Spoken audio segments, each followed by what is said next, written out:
bakit gusto niyo pong maging presidente pa rin?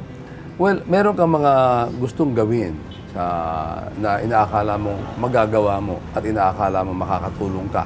At anyway, makikita mo naman sa kapalaran, sa tadhana, wika nga, na kung ikaw yung pipiliin para dyan, itutulak ka dyan. At kung hindi naman, malalaman mo dahil pipigilin ka rin ng tadhana.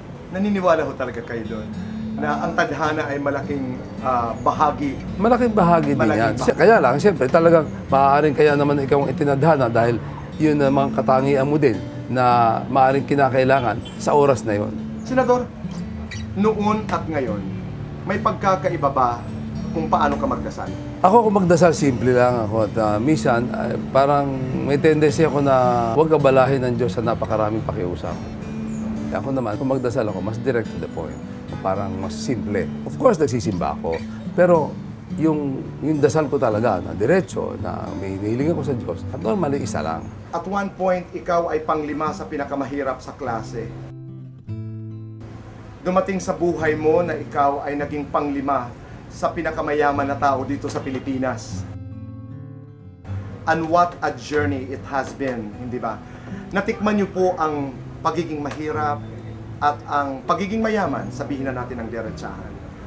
Ano po ang meron doon sa kahirapan na wala doon sa yaman? Ako nga, boy, hindi ko masasabing mas masaya ako nung mayaman ako kaysa nung mahirap ako. Talaga ho? Hindi ko masasabi yan.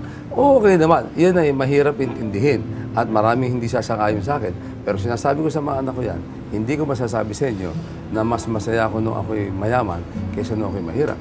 Sapagkat kami naman noon, nag-i-enjoy naman kami pamilya, naglalaro kami, at simple aming mga buhay, simple aming mga pananaw, at okay naman kami.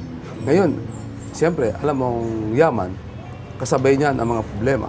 Kaya, alam mo, ang Diyos meron din paraan para pantayin ang lahat. Okay, may bibigyan ka naman ng yaman, pero siyempre, pag meron ka niyan, marami rin problema yan.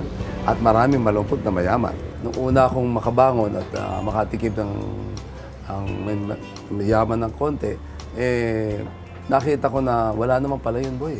Pare-pareho din. Kaya nga dito, parang ang ginagawa ko ngayon, tumutulong na lang ako sa mahirap. Sapagkat mahalaga din naman na ibahagi mo yung konting swerte mo sa mga kababayan mo naman na nahihirapan. Yan ang tinuturo ko sa mga anak ko ngayon. You're a very powerful man. You're very attractive. You're a very attractive man. Paano ho kayo umiiwas sa temptasyon?